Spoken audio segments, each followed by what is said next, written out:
എല്ലാവർക്കും നമസ്കാരം. നിത്യാനന്ദ യോഗ കേന്ദ്രത്തിന്റെ പുതിയൊരു വീഡിയോയിലേക്ക് ഏവർക്കും സ്വാഗതം.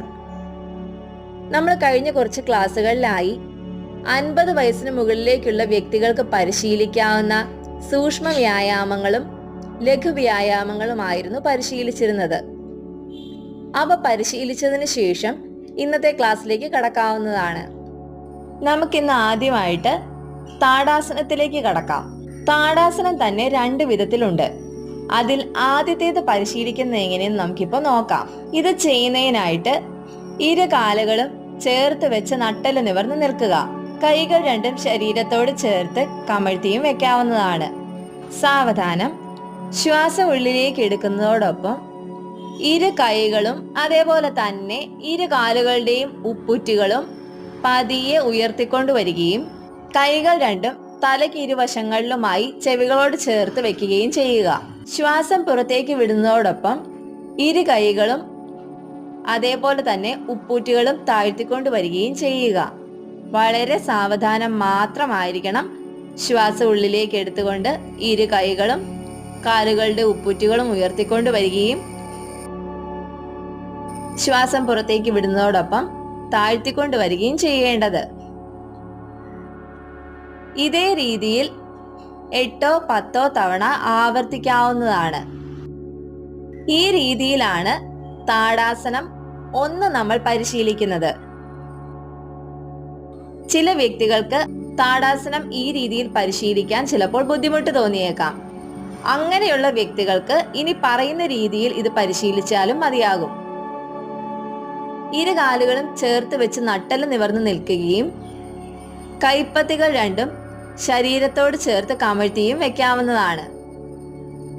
സാവധാനം ശ്വാസം ഉള്ളിലേക്ക് എടുക്കുന്നതോടൊപ്പം ഇരു കൈകളും ഉയർത്തിക്കൊണ്ട് വരികയും തലയ്ക്ക് ഇരുവശങ്ങളിലുമായി ചെവികളോട് ചേർത്ത് വെക്കുകയും ചെയ്യുക.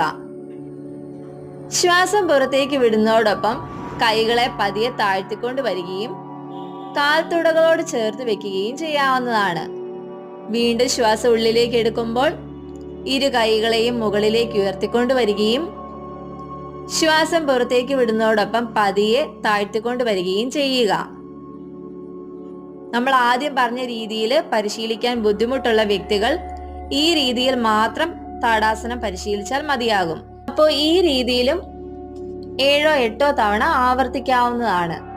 ചില വ്യക്തികൾക്ക് കൈകൾ ഉയർത്തിക്കൊണ്ട് വരുന്നതോടൊപ്പം കാലുകളുടെ ഉപ്പൂറ്റുകൾ ഉയർത്തിക്കൊണ്ട് വരികയാണെന്നുണ്ടെങ്കിൽ അവർക്ക് ചിലപ്പോൾ ബാലൻസ് പോയി താഴേക്ക് വീഴുന്ന ഒരു അവസ്ഥയിലേക്ക് ചിലപ്പോൾ പോകാൻ സാധ്യതയുണ്ട്. അതൊക്കെ ഒന്ന് ഒഴിവാക്കുന്നതിന് വേണ്ടിയാണ് കൈകൾ മാത്രം ഉയർത്തിയാൽ മതിയാകും എന്ന് പറഞ്ഞത്. അപ്പോൾ ഈ രീതിയിൽ പരിശീലിക്കാൻ പറ്റുന്നവർ ഇങ്ങനെ ചെയ്യുക. അതല്ല മറ്റേ രീതിയിൽ ചെയ്യാം എന്നുള്ള വ്യക്തികൾക്ക് ആ രീതിയിലാണെങ്കിലും പരിശീലിക്കാവുന്നതാണ്. ഇനി അടുത്തതായിട്ട് നമുക്ക് രണ്ടാമത്തെ രീതിയിലുള്ള താടാസനം പരിശീലിക്കുന്നത് എങ്ങനെയെന്ന് നോക്കാം.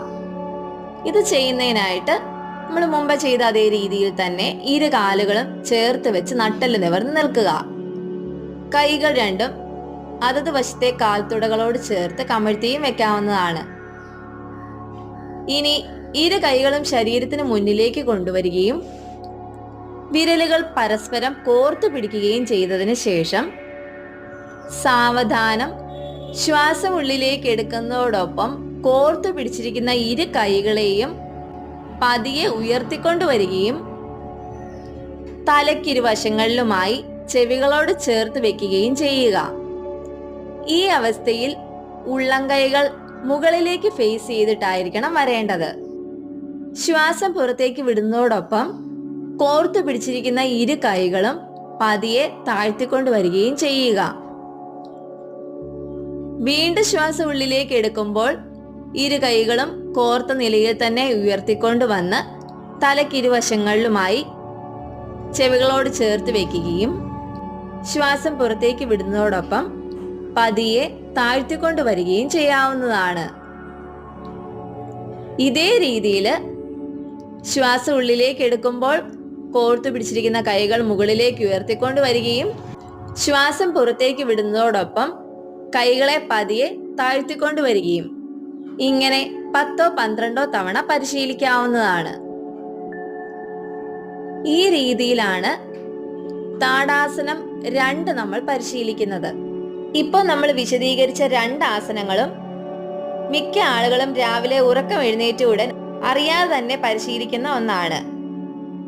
ഇത് ചെയ്യുന്നത് മൂലം അരക്കെട്ട്, നട്ടെല്ല്, പുറത്തെ പേശികൾ, വാരിയെല്ലുകൾ, കൈകാലുകളിലെ പേശികൾ എന്നിവയ്ക്ക് നല്ല രീതിയിലുള്ള ഉത്തേജനം ലഭിക്കുന്നതിന് സഹായിക്കുന്നു.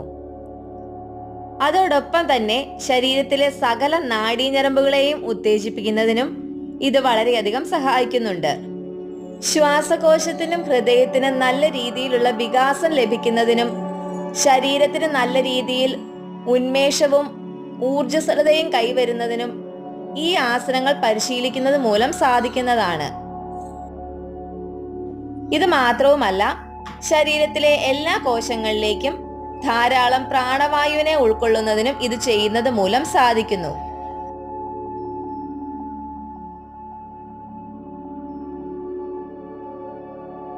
ഇനി അടുത്തതായിട്ട് നമുക്ക് ത്രികോണാസനം പരിശീലിക്കുന്നത് എങ്ങനെയെന്ന് നോക്കാം. ഇത് ചെയ്യുന്നതിനായിട്ട് ഇരുകാലും ഏകദേശം ഒരു 1.5 അടി അകലം വരുന്ന രീതിയിൽ അകത്തി വെച്ച് നട്ടെല്ല് നിവർന്ന് നിൽക്കുക. സാവധാനം ശ്വാസം ഉള്ളിലേക്ക് എടുക്കുന്നതോടൊപ്പം ഇരു കൈകളും ശരീരത്തിന്റെ ഇരുവശങ്ങളിലൂടെയും ഉയർത്തിക്കൊണ്ടുവരികയും തറയ്ക്ക് സമാന്തരമായി നീട്ടിപ്പിടിക്കുകയും ചെയ്യുക. ഇനി ശ്വാസം പുറത്തേക്ക് വിടുന്നതോടൊപ്പം ശരീരത്തെ കഴിയുന്നത്ര വലതുവശത്തേക്ക് തിരിച്ചുകൊണ്ടുവരാൻ ശ്രമിക്കേണ്ടതാണ്. ശ്വാസം ഉള്ളിലേക്ക് എടുക്കുമ്പോൾ ശരീരം നേരെ കൊണ്ടുവരികയും ഇരു കൈകളും തറയ്ക്ക് സമാന്തരമായി ശരീരത്തിന് ഇരുവശങ്ങളിലേക്ക് നീട്ടിക്കൊണ്ടുവരികയും ചെയ്യുക. ശ്വാസം പുറത്തേക്ക് വിടുന്നതോടൊപ്പം ശരീരത്തെ കഴിയുന്നത്ര ഇടതുവശത്തേക്ക് തിരിച്ചുകൊണ്ടുവരാനും ശ്രമിക്കേണ്ടതാണ്. ശ്വാസം ഉള്ളിലേക്ക് എടുക്കുമ്പോൾ ശരീരം നേരെ തന്നെ കൊണ്ടുവരികയും ചെയ്യുക. ഇങ്ങനെ 10-12 തവണ പരിശീലിക്കാവുന്നതാണ്. വളരെ സാവധാനം മാത്രമായിരിക്കണം പരിശീലിക്കേണ്ടത്.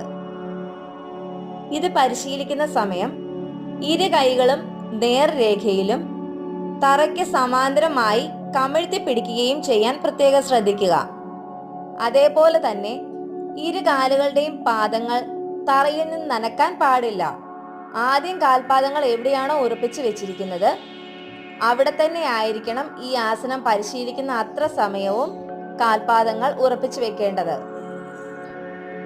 ഇത് പരിശീലിക്കുന്നത് മൂലം ശരീരം ഒരു പരിധി വരെ അയഞ്ഞു കിട്ടുന്നതിന് സഹായിക്കുന്നു. ശരീരത്തിലെ സകല പേശികളും സന്ധിബന്ധങ്ങളും നാഡീഞരമ്പുകളും വലിഞ്ഞയഞ്ഞു വരുന്നതിനും ശക്തങ്ങളാകുന്നതിന് സഹായിക്കുന്നു.